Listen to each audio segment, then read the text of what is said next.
Il y a quelque temps, alors que je lisais ce livre, La petite fabrique de l'inhumain de Marilyn Maezzo, je suis tombée sur un passage qui m'a fait réfléchir et qui m'a aussi rappelé deux autres lectures que j'avais faites quelques mois auparavant.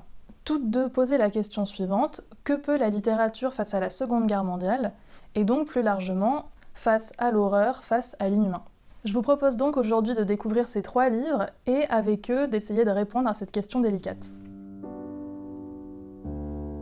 C'est un essai écrit par Marilyn Maezzo, qui est professeure agrégée de philosophie et spécialiste de Camus. À partir de sa lecture de La peste de Camus, Marilyn Maezzo se propose d'analyser ce qui, dans notre société, contribue à la petite fabrique de l'inhumain. C'est-à-dire toutes ces petites compromissions qui conduisent à la déshumanisation de l'autre et, à partir de là, à la violence.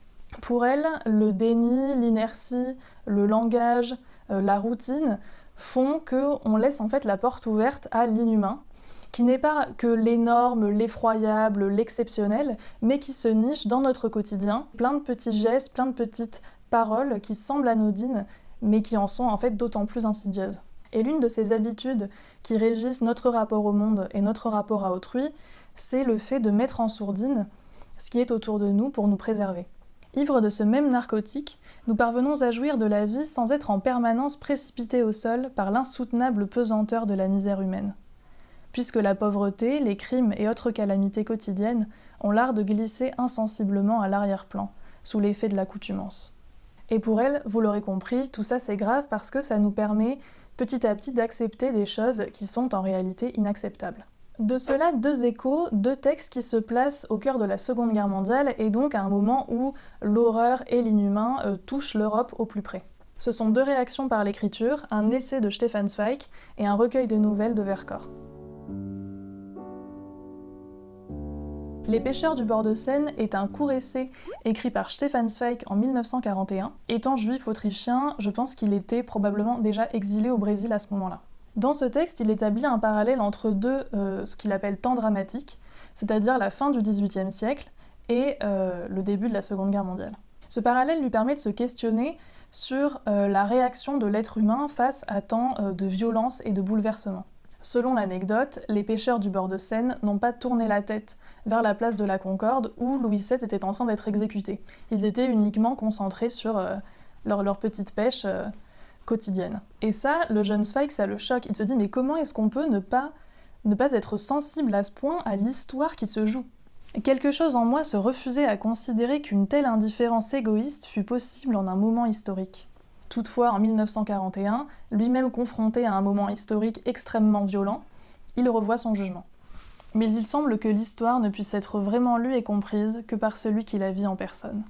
Il s'interroge alors sur la capacité de chacun finalement à suivre tous ces événements et à compatir à tant d'horreurs. Et après réflexion, il ne lui semble pas que ce soit possible et que, au fond, chacun ne vit que sa propre vie. Et ce constat rejoint celui de Marilyn Maezzo sur cette espèce d'anesthésie coupable.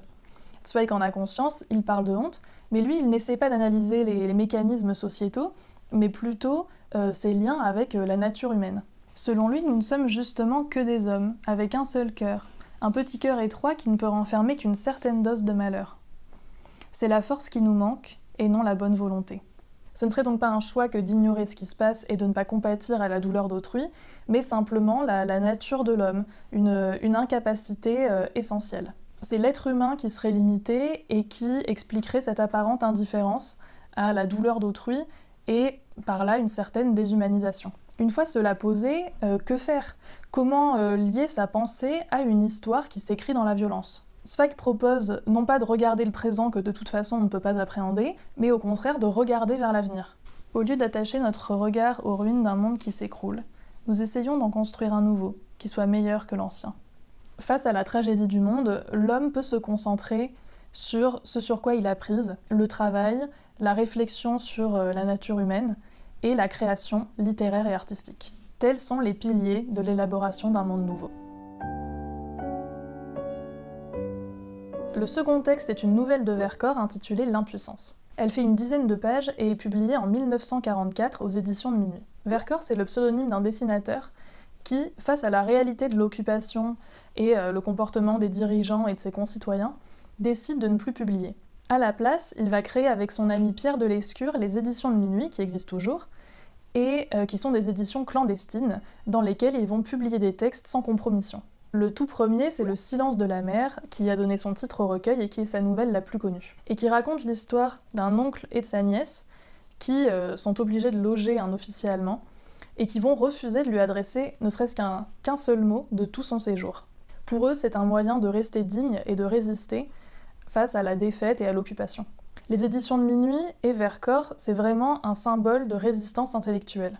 La nouvelle qui nous intéresse aujourd'hui, elle est publiée en 1944 et elle s'intitule L'impuissance. Pendant la Seconde Guerre mondiale, le narrateur rend visite à son ami et s'aperçoit que celui-ci, écœuré par la monstruosité des actes qui se commettent quotidiennement, a perdu foi en la littérature et en l'art qui étaient vraiment ses grandes passions. La nouvelle donne à voir leur discussion, puis les réflexions du narrateur après celle-ci.